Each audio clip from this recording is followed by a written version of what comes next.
seja muito bem-vindo ao Papo Rápido, podcast oficial da Contabilize Inteligência Contábil. Estamos aqui mais um dia para tratar de algum assunto especial para você que é empreendedor ou para você que tem desejo de empreender. Hoje estaremos falando novamente sobre a parte social e de pessoal com seus empregados e colaboradores e traremos algumas perguntas aqui que nós recebemos diariamente no nosso WhatsApp e nas nossas redes sociais. Beleza? Estamos aqui com a Karina Brandalize, nossa sócia e fundadora.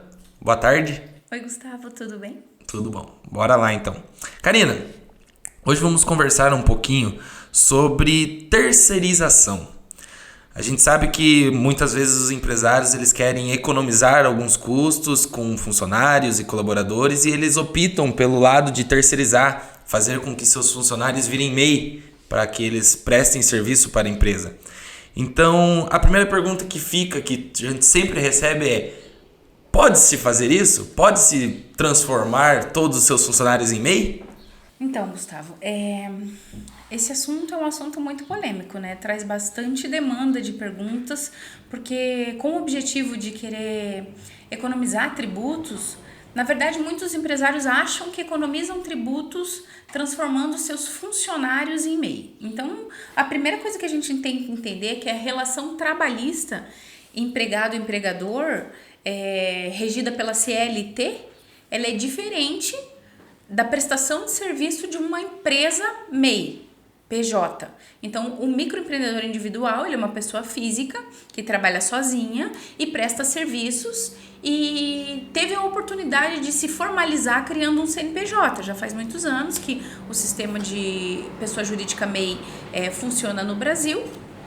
Então, o empreendedor individual, ele se formaliza dessa forma.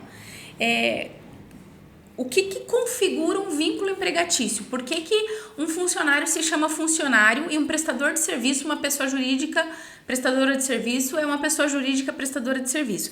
Tem alguns requisitos principais que transformam uma pessoa física em funcionário de uma empresa. Então, alguns desses requisitos. Um dos requisitos, por exemplo, é a habitualidade, prestar serviço diariamente dentro da empresa, naquele mesmo horário. Um outro requisito é o cumprimento de horário, por exemplo. Salário também é um requisito, todo mês recebe aquela mesma quantia, naquele mesmo dia, tem dependência do empregador, né? Esses são alguns dos requisitos. A questão da subordinação também é um requisito quando há uma hierarquia, onde o empregador, aquele prestador de serviço, ele está subordinado ao empregador. E também tem a questão da exclusividade. Por exemplo, você, Gustavo, vai prestar serviço pra gente na Contabilize, mas só você pode prestar aquele serviço. É diferente, por exemplo, de uma prestação de serviço de entrega, um motoboy. Ele vai, a gente chama ele para fazer as entregas aqui da Contabilize, um exemplo, mas ele não pode vir. Ele chama um outro motoboy, colega dele, que ele vai terceirizar, vai dizer, vai lá na Contabilize e pegue o documento e entregue para mim. Isso não torna ele um prestador de serviço exclusivo da Contabilize. Ele pode passar para outras pessoas fazerem o trabalho que a gente está demandando para ele, que vai funcionar da mesma forma. Mas quando aquela pessoa física, ela trabalha exclusivamente para a empresa, cumpre horário, recebe salário, ela acaba se enquadrando nas regras da CLT. E a legislação trabalhista tem definido tudo que é devido ao funcionário, por ele estar no regime de CLT, ser um funcionário da empresa. E quando você troca esse funcionário que atende essas características para MEI, você está tendo uma coisa que a gente chama de passivo trabalhista. A possibilidade de vir a se incomodar com isso depois. Então, respondendo a tua pergunta, depois dessa explicação, você pode transformar o seu funcionário em MEI? Sim, se o trabalhador ele não se enquadrar em nenhum desses requisitos que formam o vínculo trabalhista, ele pode ser um prestador de serviço MEI. Mas caso ele se enquadre em algum desses requisitos, pode vir a configurar um vínculo e isso pode trazer um passivo trabalhista para a empresa. Ou seja, basicamente então, se eu quiser que um funcionário meu se torne MEI, ele não pode ser o funcionário do jeito que ele já é. Isso. Ele não vai poder ter o horário ali ponto para bater, assinar o cartão ponto certinho. Isso. Ele não vai receber VT, ele não vai receber VR. Eu vejo um erro muito grande aqui no dia a dia dos empresários de não mudar a mentalidade sobre o assunto. Então, o que precisa ser mudado é a forma de contrato desse profissional. Pode ser MEI, determinadas funções podem ser MEI, tem algumas funções que não vão conseguir atender as características de MEI de forma alguma. Mas é possível colocar algumas funções como MEI? É possível, mas precisa haver uma mudança de mentalidade. Ele não é mais um funcionário, ele é um prestador de serviço. Tem que mudar toda a forma, todos os acordos, tudo que existe de combinados entre eles vai ser diferente. Entendi. Você comentou que ele não vai ter VT, não vai ter VR. No caso, então, o meu pagamento para ele vai ser um valor único, independente do que ele vai usar aquele valor. Eu vou pegar e vou combinar com ele, para prestar XXX serviço, eu vou te pagar R$3.000 por mês. E é isso e pronto. Sim, assim como mais ou menos, você até pode fazer alguns acordos de dividir esses pagamentos. Eu vou te pagar 3 vezes por mês, a cada decêndio eu vou te pagar, mas é como um contrato civil. Você não tem que pagar aquele profissional no 5º dia útil. Você pode fazer um acordo com ele sobre os pagamentos dele. E pode até particionar, não necessariamente precisa ser um valor só durante o mês. Você pode particionar esses valores e estabelecer as regras da prestação de serviço. Qual serviço ele vai prestar e de que forma ele vai prestar esse serviço para receber esses valores. O que acontece é que não vai cair nas regras de vale transporte, vale refeição. Não vou receber R$9 por dia, o vale refeição vai ser descontado X, o vale transporte vai ser descontado Y. Essas regras não vão caber para ele. E se por acaso eu for fazer isso com alguns funcionários meus, e mesmo eu tendo consciência de que alguns desses quesitos eu vá estar infringindo, entre aspas, por exemplo, digamos que o funcionário é exclusivo para a minha empresa e eu queira colocar ele como MEI, qual que é o risco de eu fazer isso? O que pode implicar na minha empresa eu ter um funcionário como MEI? Se ele atender só um requisito e tiver consciência de que é uma outra forma de contrato, a primeira coisa a se fazer é estabelecer um bom contrato. Um bom contrato entre PJ, sua empresa como pessoa jurídica, e a empresa desse profissional como pessoa jurídica, estabelecer um contrato, formalizar esse MEI. Ele vai oferecer nota fiscal dos valores pagos a ele e tentar sair de todos esses requisitos que tornam um vínculo trabalhista entre vocês, que tudo fique muito claro entre a empresa e o profissional que vai prestar o serviço, clareza, né, entre os dois, de como está sendo feito, porque muitas vezes, mas eu acho que na grande parte das vezes, é a opção do trabalhador também. As pessoas estão falando mais sobre empreendedorismo, ouvindo sobre empreendedorismo, desejando ter liberdade de horário, liberdade financeira, poder trabalhar para vários empregadores, de repente presta um serviço que ele não precisa prestar para uma empresa só, não consome todo o tempo dele, ele pode prestar serviço para várias pessoas e assim alavancar a renda dele. Então muitas vezes isso é a opção do próprio trabalhador. Então se for assim, esse empregador vai estar protegido de certa forma de ter problemas futuros com essa contratação. Mas e quais seriam esses problemas? O que poderia dar? Uma ação judicial? Se caso viesse numa ação judicial, o que poderia ser cobrado do empregador, da empresa, em relação a esse vínculo que foi gerado? Todas as verbas trabalhistas, inclusive indenizações, então férias, 13º, fundo de garantia, indenizações, reflexos de tudo isso. Por exemplo, às vezes uma pessoa pode alegar que prestou serviço daí por tempo maior do que a legislação trabalhista prevê. Então gerou horas extras. Justamente porque não tem cartão ponto. Não tem cartão ponto, não tem acordo direto com relação ao horário, né? Então pode dizer que prestou serviço fora de horários, pode pedir daí reflexos de horas extras, indenizações. Isso pode assim até quebrar uma empresa, dependendo do valor que aquele prestador de serviço recebe, do porte da empresa. É realmente algo muito preocupante, algo para o empresário fugir disso. Ser empresário no Brasil não é uma tarefa fácil, já tem muitos desafios. Então, se puder não ter esse tipo de risco, melhor. E na hora de montar, elaborar esse contrato entre as duas pessoas jurídicas, tem um padrão, existe uma regra a ser seguida ou é um contrato bem genérico ou não tem que ser muito específico? Quanto mais específico, melhor. Em relação ao contrato entre as duas pessoas jurídicas, qual que é a melhor forma de se fazer? Então, sobre contratos de forma geral, a legislação tem algumas coisas específicas já pré-determinadas. Mas, regra geral, o que tem que ser colocado no contrato é tudo que foi combinado. O acordo, como que vai ser medido o trabalho daquela pessoa, como que vai ser mensurado, como que vai ser pago, quando vai ser pago, em que momento que pode ser rescindido, se há multa entre as partes pela rescisão, quanto tempo, prazo para rescindir depois que solicita a rescisão. Então, tudo que é acordado entre as duas partes, lembrando que são duas pessoas jurídicas, né? Deve ser colocado no contrato. Você não vai conseguir um contrato padrão para isso. Existem modelos, né? Nos sites de consultoria, na internet, nas empresas de contabilidade, a gente tem modelos de contratos. Mas cada modelo de contrato ele tem que ser adaptado àquela relação que está acontecendo, àquela relação jurídica que está nascendo ali entre as duas empresas. Tá legal.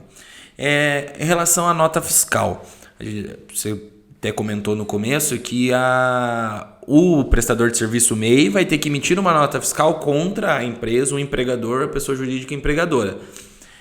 Nesse caso, se por acaso o MEI não souber emitir ou deixar de emitir e eu acabar pagando, eu posso ter algum problema? Eu devo pagar somente mediante a nota fiscal? Eu posso pagar sem nota fiscal? Se ele me der um recibo, ele é obrigado a emitir, o MEI é obrigado a emitir a nota fiscal contra mim? Em relação a essa nota fiscal, é obrigatório? Então, como é que funciona? O MEI ele é desobrigado a emitir nota fiscal quando trabalha para pessoa física. Lembrando que ele é um profissional, entre aspas, autônomo, porque assim, autônomo é uma outra categoria, por isso que eu disse entre aspas.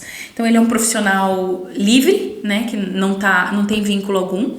Então ele é desobrigado a emitir nota quando presta serviço para outras pessoas físicas. Um exemplo, o jardineiro vem aqui cortar a nossa grama, ele presta serviço para mim na minha casa como pessoa física, ele não precisa me emitir uma nota. Mas ele é obrigado a emitir nota quando presta serviço para outras pessoas jurídicas, de outros modelos, porque as pessoas jurídicas têm responsabilidade com a contabilidade deles. Eles precisam declarar aquela saída, aquele valor na contabilidade deles. Então, há necessidade, há obrigatoriedade pela lei do MEI emitir nota contra quem está ali pagando, se essa pessoa for uma pessoa jurídica. Então, ponto 1, é obrigatório se trabalhar para pessoa jurídica. Agora vamos falar da obrigação da empresa que está contratando esse MEI. Ela pode pagar sem nota fiscal? Não, ela não pode pagar sem nota fiscal. Ela deve exigir a nota fiscal do serviço prestado? Ela deve. Da venda, né? Hoje os MEIs podem ser de comércio também, da venda, do serviço prestado, independente, ela deve cobrar a nota fiscal e não deve pagar sem nota fiscal. Primeiro, por conta, é uma regra fiscal, então todos nós estamos sujeitos à lei do nosso país e também por conta da sua contabilidade. Na hora da saída financeira, vai precisar contabilizar. Se ele precisar exigir alguma coisa desse MEI em relação ao serviço prestado, as notas fiscais, o contrato, toda essa documentação jurídica é importante na hora de exigir seus direitos. E também faz parte do rol de documentos necessários para desqualificar o vínculo empregatício. Né? Ele emitindo essa nota fiscal fecha o enxoval de documentos necessários para mostrar que não é um funcionário, é um prestador de serviço, um terceiro. Perfeito. E em relação a toda essa questão de eu transformar todos os meus funcionários ou parte dos meus funcionários em PJs, em MEIs, o quanto isso pode ser benéfico em economia financeira para a minha empresa? Isso vai realmente me dar um alívio de caixa e etc? Ou não, eu vou gastar o mesmo tanto, ou posso gastar até mais? O quanto isso pode ser benéfico financeiramente para a minha empresa? Então, aí depende. A resposta para essa pergunta é depende. Primeiro, o que eu vejo, tem muitos tipos de acordo feitos com empresas MEI que deixaram de ser funcionários e passaram a ser MEI, vinculados às empresas que trabalhavam a novas empresas, deixou de ser funcionário numa empresa e vai trabalhar como MEI para outra empresa.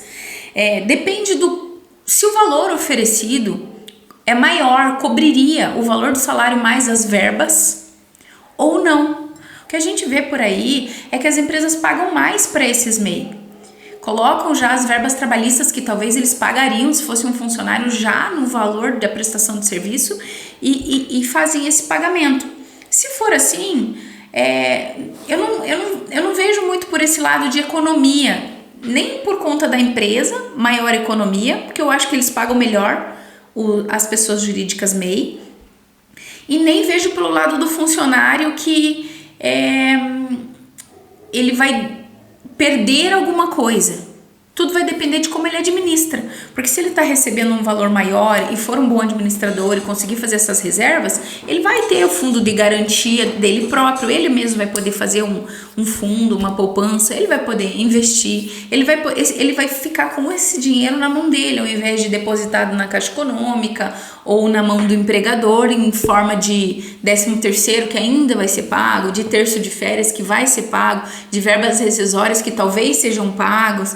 Então, se for um acordo maior que a faixa salarial de mercado, talvez não gere economia, mas uma coisa que eu vejo que gera bastante é, primeiro, a liberdade para a pessoa que presta serviço em abrir os horizontes dela e prestar serviços de outras formas para mais pessoas, de outros lugares, não ficar geograficamente limitado. Isso é uma coisa que eu acho que trabalhar de PJ para PJ aumentou muito a flexibilidade nisso. O benefício, então, psicológico para o funcionário pode ser muito grande, por ele se sentir dono de sua própria empresa. Dono da sua própria empresa, dono da sua própria vida, do seu próprio horário. Então, tem essa questão dessa flexibilidade e a diminuição da burocracia. Eu acho que, assim, fazer um contrato civil, acordar regras no direito civil é menos burocrático do que no direito trabalhista, né? Tem menos regras, abre a negociação. O empreendedor individual tem condição de negociar, de dizer assim, não, esse valor da prestação de serviço tá pouco para mim, eu gostaria de aumentar, eu vejo que tem uma outra empresa que pode pagar melhor pelo mesmo serviço prestado, né? Então abre assim a oportunidade de negociação. Eu vejo que isso é muito bom para o empreendedor, para os verdadeiros empreendedores, isso é muito bom, esse poder de negociação que a pessoa física ganha. Entendi. Mas assim, só voltando naquele pilar, desde que não seja um funcionário, que não configure vínculo empregatício. Uhum. Porque daí, se configurar um vínculo empregatício, essas economias ou flexibilidades ou melhora na burocratização, acaba caindo tudo por terra, porque se torna passivo trabalhista, né? Então, se for para criar um passivo trabalhista, então não cometa fraude contra a legislação trabalhista. Registre ele na modalidade CLT e pague todos os direitos e pronto. E o passivo trabalhista até mesmo, ele pode nunca acontecer, como pode acontecer, e se acontecer vai ser muito mais pesado do que ter registrado como CLT e pago tudo certinho, né? Todos os tributos e todas as verbas. Certo. E então, basicamente, se eu quiser transformar meu funcionário, digamos que eu consigo descaracterizar esse... Digamos que não exista Isso. esses requisitos do vínculo empregatício. Isso, eu consegui descaracterizar o vínculo e etc. E eu vou então pegar aquilo que o meu funcionário iria receber durante o ano, como por exemplo 13º, férias, e vou juntar isso e vou pagar para ele mensalmente um valor fixo. Então vai chegar no final do ano, pode ser que no meu acordo eu não coloque que no final do ano eu vou dar um 13º, mas durante o ano ele vai receber um valor maior. Quais seriam todas essas verbas que eu tenho que considerar para fazer esse cálculo para transformar o meu funcionário em um PJ? Então, para começo de conversa, abre a negociação, né? Ambas as partes vão ter que mensurar qual seria o valor dessa prestação de serviço. Eu acho que daí tem que dar uma olhadinha no mercado do ponto de vista de não só saber quanto eu pago hoje ou quanto ganharia um funcionário registrado, sendo assim. Eu sei que é essa a pergunta que vem pra gente direto, né? Se eu tenho um funcionário, mas ele não quer mais trabalhar aqui dentro da empresa, ainda mais agora com a pandemia, ele quer trabalhar em home office, quer trabalhar de outra cidade, não quer cumprir horário, ele quer desvincular. Ou até mesmo, eu tenho um funcionário que ganha R$1.500. O quanto seria isso por mês se fosse um PJ? Entendi. O que acontece? Depende do tipo de empresa. Se eu como empresário quero calcular quanto eu pago para esse funcionário como CLT e quanto eu pagaria se ele for prestador de serviço e tiver outro molde de contratação, eu vou ter que, em primeiro lugar, verificar que tipo de empresa eu tenho. Porque a gente tem vários regimes tributários E os custos com a folha de pagamento são diferentes para esses regimes.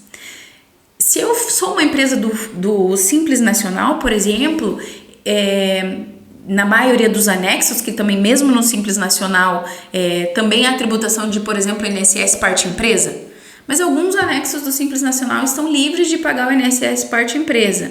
Então esse funcionário ele não custa tão caro para mim quanto custaria para uma empresa do lucro presumido, ou para uma empresa do anexo 5, ou para uma empresa de outro regime tributário, do lucro real e tal. Então, eu teria que calcular dentro do regime tributário da minha empresa o salário, férias, 13º, indenizações e o custo com tributos desse funcionário para saber quanto que ele me custa e poder avaliar a contratação dele de forma PJ, né? Ver se é viável e se é possível. E no caso, por exemplo, se eu tenho o meu funcionário então como MEI, meu funcionário não, né? Não, só uma pausa. Aí você vai ter que sentar com o seu contador, fazer continha, verificar as questões de vínculo, negociar com o seu funcionário e construir um novo modelo, né? Uma nova negociação. Certo. Então, se eu tenho esse prestador de serviço dentro da minha empresa e, por acaso, ele se acidenta vindo para o trabalho, como que funciona isso agora? Porque pela CLT ele tem seguro, pelo INSS e tudo. Porém agora, como MEI, ele não tem isso em relação à minha empresa. Ele vai ter como MEI. Como que funciona toda essa situação de seguros e etc. pro MEI? Imagine que é um contrato civil. A tua empresa não tem mais responsabilidade nenhuma sobre isso. Porém, ele como MEI, obrigatoriamente, na taxa mensal do MEI, ele está recolhendo previdência. E ele não precisa recolher só sobre um salário mínimo, que é o que está previsto dentro do MEI. Ele pode fazer complemento desses valores previdenciários. E aí ele vai estar segurado por isso. Ele vai estar segurado por si mesmo. Veja, ele desvinculou de uma empresa. Ele não quer mais ter vínculo empregatício. Então agora é ele por ele. Isso é uma coisa muito importante para se deixar bem claro na hora da negociação dessa troca, né? Para que caso venha... um funcionário que vai migrar, né? Isso, caso venha acontecer alguma coisa, não tenha... Olha, mas você não vai me ajudar agora com uma ajuda de custo durante esse tempo que eu estou em casa, alguma coisa assim? Porque eles assumiu o risco de ser um empreendedor. Isso. Certo? Com poderes vem responsabilidades, né? Ele acabou saindo da condição de... Por isso que tem a subordinação também. É um certo tipo de dependência, subordinação e dependência do empregador. A responsabilidade por aquelas verbas que ele recebe é do empregador. A partir do momento que ele é um prestador de serviço PJ, a responsabilidade é dele mesmo. Ele é uma empresa, ele é um empreendedor, ele é um pequeno empresário. Ah, legal. Nascendo aí. Muito legal. O bom é que se ele realmente tiver esse tino empreendedor, ele pode dali para frente só crescer cada vez mais e quem sabe sair do MEI e se tornar uma empresa. E hoje eu já vi casos aqui de funcionários que resolveram ser empreendedores, começaram trabalhando para as próprias empresas que já trabalhavam, hoje estão trabalhando para empresas internacionais, recebendo em dólar, daqui do Brasil, então o céu acaba se abrindo, né, para esses empreendedores. Bom, acho que é isso em relação à parte de transformar o seu funcionário em MEI e ter PJs dentro da sua empresa trabalhando. Acredito que é isso. Essas são as principais dúvidas, né, que a gente recebe aqui na Contabilize. Lembrando que é uma transformação de tipo. O tipo de contratação vai mudar. Né? Vai se tornar um contrato civil e não mais trabalhista. Então é bom ficar bem claro que meu funcionário agora passou a ser MEI. Ele deixou de ser seu funcionário, ele não é mais seu funcionário. Ele é um prestador de serviço agora. Trate ele como prestador de serviço. Exija contrato, assine, pegue a nota, permita que ele trabalhe para outras empresas, que ele não tenha nenhum tipo de condição de vínculo, né? Abre o leque de possibilidades também e muda essa mentalidade para que não tenha nenhum problema futuro. Basicamente, eu, enquanto empregador, vou cobrar através do resultado dele. Exatamente. Aquilo que a gente tem em contrato, ele precisa gerar um resultado para minha empresa, é dessa forma que eu vou poder cobrar ele. Exatamente. Uhum. Então, beleza. Acredito que é isso. Muito obrigado mais uma vez por toda essa explicação e todas essas respostas dessas perguntas. E se você tem alguma pergunta aí, você pode comentar aqui embaixo, manda lá no nosso WhatsApp, nas nossas redes sociais e até o próximo. Valeu?